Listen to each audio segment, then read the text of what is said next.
আমাদের গল্প আপনাদের ভালো লেগে থাকলে আমাদের ইউটিউব চ্যানেলটিকে সাবস্ক্রাইব করবেন এবং সবার প্রথমে নতুন ভিডিওর আপডেট পেতে বেল আইকনটিকে ক্লিক করতে ভুলবেন না।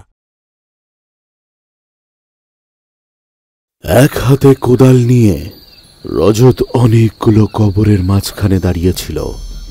রাতের ওই ঘুটঘুটে অন্ধকারের মধ্যে কবরস্থানে কয়েকটা কুকুর কবরের জায়গাগুলো পা দিয়ে খোঁজাচ্ছিল, কারণ যদি মানুষের হাড়গোড় তারা খুঁজে পায়। হঠাৎই ওখানে একটা আলোর রশ্মি পড়তে শুরু করে।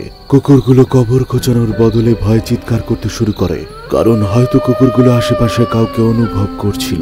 এমন কুকুরের চিৎকারে রজতের একেবারে ঘুম ভেঙে যায়, আর উঠে দেখে সে কবরস্থানের মাঝখানে দাঁড়িয়ে আছে। এসব দেখে রজতের হাত পা একেবারে ঠান্ডা হয়ে যায়। শহর থেকে অনেক দূরে এই শুনশান এলাকাতে এবং এই কবরস্থানের চার দেওয়ালের মাঝখানে এতগুলো মৃতদেহকে কবর দেওয়ার পরে শুধুমাত্রই রজতই সেখানে বেঁচে ছিল। সেখানে শুধু বাদুর আর পেঁচা দূর থেকে তাকে দেখছিল। হয়তো ভবিষ্যতে যা ঘটবে তারই পূর্বাভাস রজত পাচ্ছিল। হঠাৎই রজত সেই কবরস্থানের প্রত্যেক কবরের নাম আছে কিনা ভালো করে দেখছিল। তারপরে সে দেখতে পায় কিছুটা দূরে একটা কবরের ওপর একেবারে টাটকা ফুলমালা রাখা ছিল, আর ওই কবরটা দেখে মনে হচ্ছিল যে সেটা ওই দিনই স্থাপন করা হয়েছে। আর সেটা দেখে রজত এত খুশি হয়েছিল যে মনে হচ্ছে কোনো যুদ্ধ জিতে ফিরেছে। রজত দ্রুত কবরের উপর থেকে ফুলমালা সরিয়ে দেয় আর হাতে থাকা কোদাল দিয়ে কোপাতে শুরু করে। যখনই রজত ওই কবরটাকে কোপাতে শুরু করেছিল, দ্রুত চারিপাশের আবহাওয়া বদলে যায়। জোরে হাওয়া বইতে শুরু করে, গাছের ডালপালা পাতা এমন আওয়াজ শুরু করে দেয় যেটা শুনে একটা লোক শুনশান জায়গায় ভয় কাতর হয়ে পড়বে। রজত ভবিষ্যতে কি হবে সে কথা পিছনে ফেলে রেখে ক্রমাগত কোদাল দিয়ে কবর খুঁড়েই চলেছিল। আরও যে গতিতে কবর খুঁড়ছিল, হাওয়ার তীব্রতাও সেই গতিতে বেড়ে চলেছিল। দ্রুতই সেই হাওয়া যেন এক ঝড়ে পরিণত হয়েছিল। সেখানে ঘূর্ণায়মান ঝড়ের সাথে অজস্র শুকনো পাতা এসে উঠছিল। অন্যদিকে জোরে বিদ্যুৎ চমকানো, তার সাথে বজ্রপাত সেখানের আবহাওয়াকে একেবারে অন্যরকম করে তুলেছিল। কবর খুঁড়তে খুঁড়তে রজত হঠাৎই একেবারে অবাক হয়ে যায়, কারণ ও যে কবরটা খুঁড়ছিল তার ঠিক পাশের কবরটাই আচমকাই বোম ফাটার মতন ফেটে ওঠে। আর তখনই আচমকাই একটা ফাঁক থেকে হাত বেরিয়ে আসে। তখনই রজত ওই হাতটা দেখে ভয় পেছনে সরতে শুরু করে। ভয় দ্রুত ওখানে কোদাল ফেলে দিয়ে জোরে দৌড়ে রজত একেবারে কবরস্থানের দরজার কাছে চলে যায়।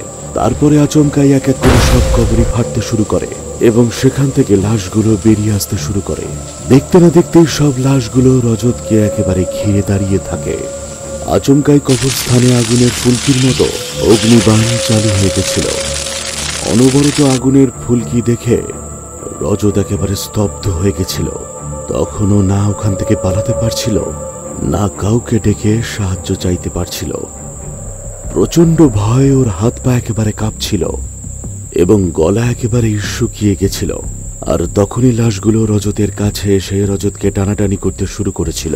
আর যেসব ঘটনা এতক্ষণ ধরে ঘটেছে সেটাই রজত বাস্তবে দেখার পর একেবারে অজ্ঞান হয়ে মাটিতে পড়ে যায়। পরের দিন সকালবেলা কবরস্থানের গার্ড এসে যখন রজতের মৃতদেহ দেখতে পায়, তখনই সঙ্গে সঙ্গে সে পুলিশকে ইনফর্ম করে।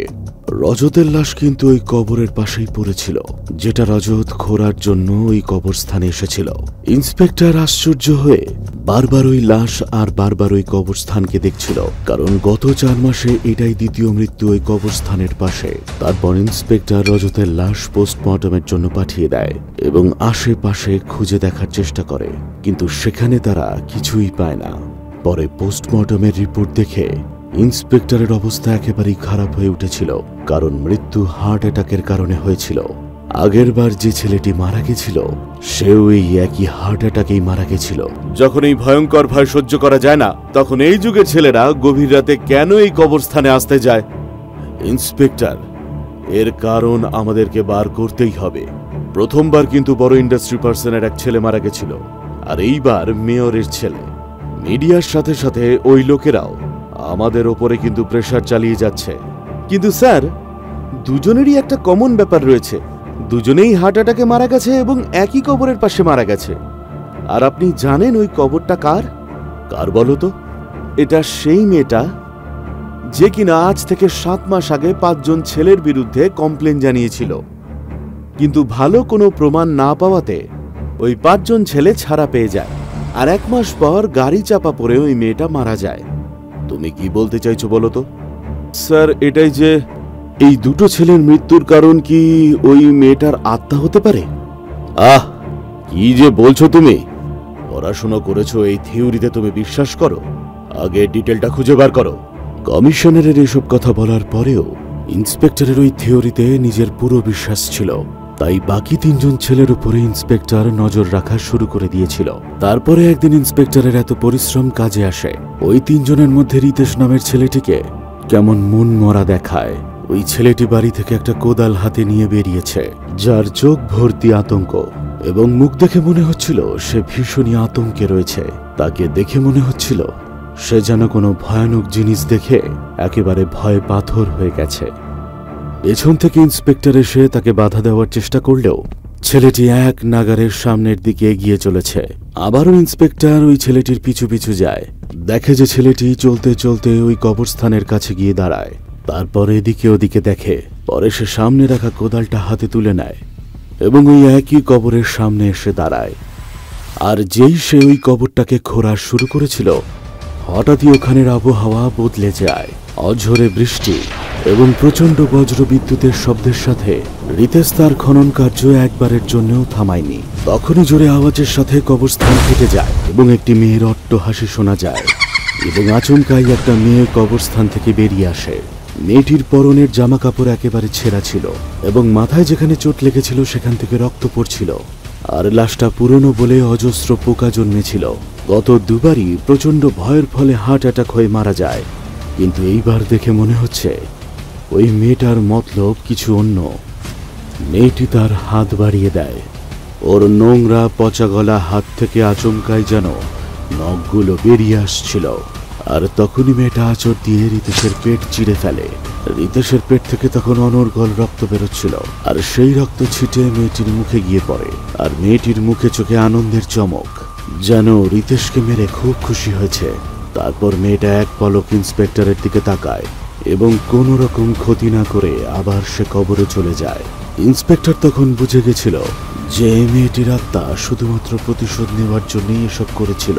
তারপর ইন্সপেক্টর কাছে গিয়ে রিতেশের শরীরটা দেখে এবং সে তার ঘাড়ের কাছটা দেখে বুঝতে পারে যে সারা শরীরটা একেবারে ঘায়ে ভরে গেছে। এবং ইন্সপেক্টরের মতো শক্ত সামর্থ্য লোকও রিতেশের শরীরের অবস্থার দিকে তাকাতে পারছিল না। পরে আবারও কবরস্থানে লাশ পাওয়ার কথা জানতে পেরে গোটা গ্রামবাসীরা শুধু এটাকে নিয়েই চর্চা করছিল। আর ওরা এটা মনে করেছিল যে এটা কোনো হিংস্র পশুরই কাজ হয়ে থাকবে। ইন্সপেক্টর নিজেই কিছু প্রশ্নের উত্তর খুঁজে পেয়েছিলেন এবং আরও প্রশ্নের উত্তর জানা বাকি ছিল। তাই এই ঘটনার সাথে ইন্সপেক্টরের দায়িত্ব ছিল বলে শেষ ছেলেটার উপরেও একইভাবে নজর রাখছিল। তাই যখনই ছেলেটি রাতের বেলা নিজের বাড়ি থেকে বাইরে বেরিয়েছিল, তখনই ইন্সপেক্টর তাকে ধরে নিয়ে নিজের কাস্টাডিতে নিয়ে যায়। পরের দিন যখন ছেলেটির জ্ঞান ফেরে, তখন ইন্সপেক্টর তাকে প্রশ্ন করা শুরু করে, মধ্যরাতে কবরস্থানের দিকে যাচ্ছিলে কেন? ছেলেটি ইন্সপেক্টরকে কোনো উত্তরই দিল না। তখন ইন্সপেক্টর নিজের সব থিওরিটা ছেলেটাকে বোঝালো এবং বলল, আমাকে যদি সব সত্য কথা না বলো তাহলে তোমার মৃত্যু নিশ্চিত। ইন্সপেক্টরের এমন কথা শুনে ছেলেটি বলে উঠল যে মেয়েটিকে গ্যাংরেপ করা হয়েছিল এই ঘটনা একেবারে সত্য, কিন্তু এই 5 জন ছেলে বেঁচে যায় শুধুমাত্র তাদের বাবাদের সাহায্যে। তবে কেন জানি না গত 3-4 মাস ধরে মধ্যরাতে এমন এক স্বপ্ন দেখা দিচ্ছে যে যদি আমি কবরস্থান না পৌঁছই তখন আমাদের এই দোষ সবার সামনে উঠে আসবে। তাই তো ছেলেটি শুধু কারণ জানবার জন্য ওই কবরস্থানের দিকে হেঁটে চলেছিল। এসব শুনে ইন্সপেক্টর মুচকি হেসে ওই ছেলেটিকে ছেড়ে দেয়। তারপর 2-3 দিন পর ওই শেষ ছেলেটার মৃত্যুর খবর আসে। ইন্সপেক্টর নিশ্চিন্ত হয়, কারণ নিজেই ওই মেয়েটা নিজের শেষ প্রায়শ্চিত্ত করেছে।